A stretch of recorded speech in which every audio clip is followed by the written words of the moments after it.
Hey, and welcome back to the Builder Basement. If you haven't yet, go ahead and hit that subscribe button. I'm looking to get at least up to 100. Brand new channel here. Get to 100, I'm going to start doing some live streams, which is going to be really important here because we're going to start getting into some brush here in terms of what we're doing, some real weeds.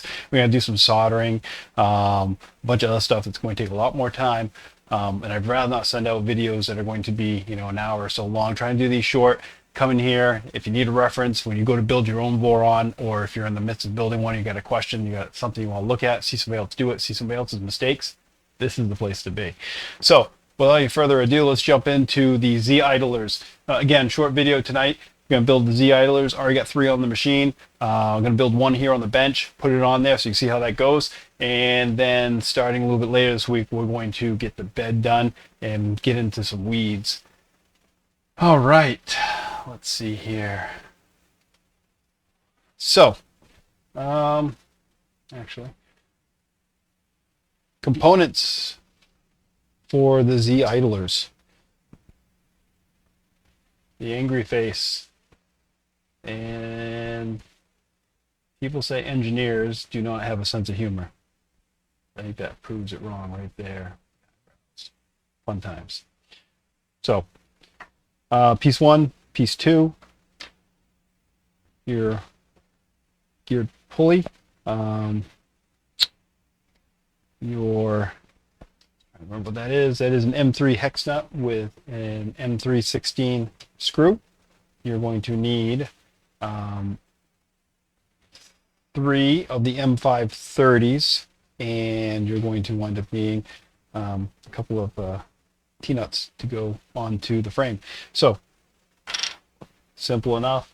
Hex nut, top section here, should be able to slide it in. Don't worry too much about how deep it goes or anything like that. As long as it's in there straight, you should be fine. Your screw's going to pull that down. That being in there, next step is to go ahead, situate this so you can see your 2 screw holes out the back. You have 2 cutouts here. These are going to go in like that.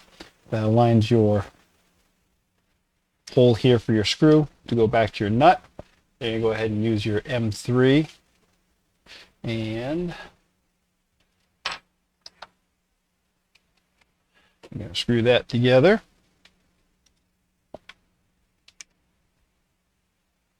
And I'm just going to put my finger over that nut real quick on the back side so it doesn't fall through when I push the screw in. And I can already feel the nut getting pulled up. There we go. I should tighten that up a little bit further than that. There we go. All right. So there you go. You have your 2 pieces mated up there. And that should be pretty flush. Once you have that, you're kind of cutting your own threads here in terms of what you're doing with the idler. You want to get that started. You do want it to be straight. Once you have that where you want it,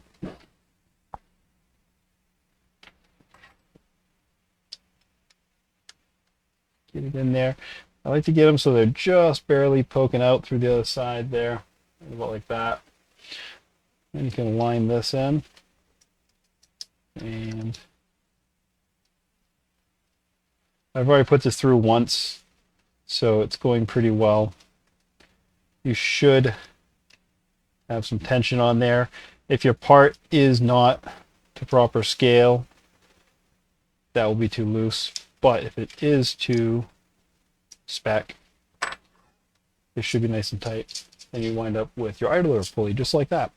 So that is the complete component. Again, your M3 screw with your M3 hex nut, your M530 bolt going through there, and then your idler and your 2 printed ABS parts on there. So from there, we're going to move over the printer.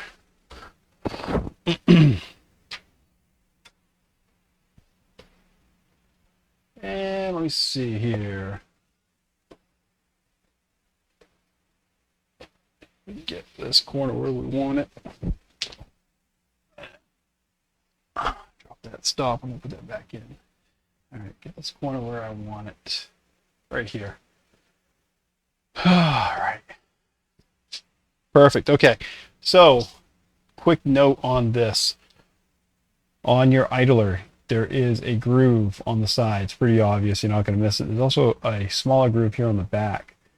These are to fit into the slots of your rails. So if you have it aligned properly, it will fit right in there, nice and snug. So there's no real way of messing that up. Get these key nuts in real quick. I've been having some trouble with the T-nuts from the FORMBOT kit. I'm not going to blame them completely. I'm kind of inept, but they don't seem to want to play ball all the time, so I wind up having to kind of wedge them in a little bit. So best way to do this that I've found is to go ahead and put your screws in there in advance, so they're just barely sticking out again. And then line up number 1 here, which is probably number 2.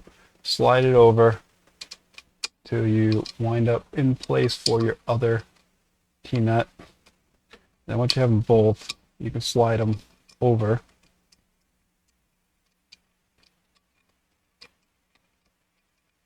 We have one, not the other there.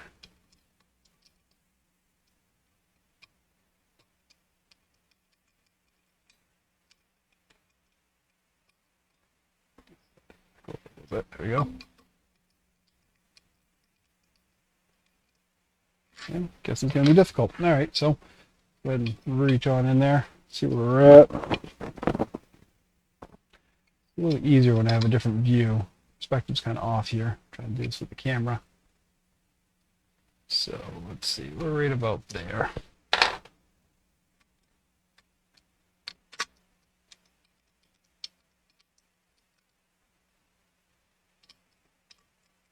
And we're still off. All right. Let's keep that one in. Get a couple of turns on it. And then pull this back.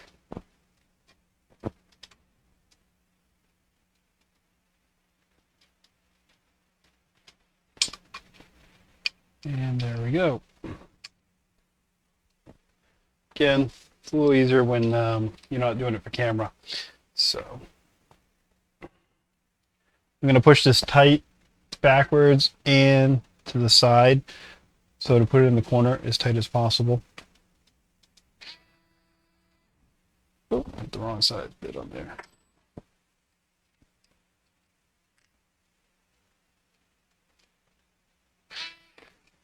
All right.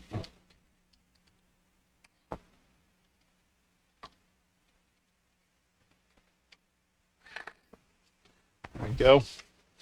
All right. And that is how you put your Z idler on. Now, that being said, let's see if I get this into a view that everybody can see. Let's go back to the wide here. All right, so when you have these all on, all 4 of them, you should have something that looks something like that. Basically, in the scheme of things, this right here would be the back of the printer where that hole is notched out. My idler's right here. They're all facing the same direction. Kind of give you a view of that.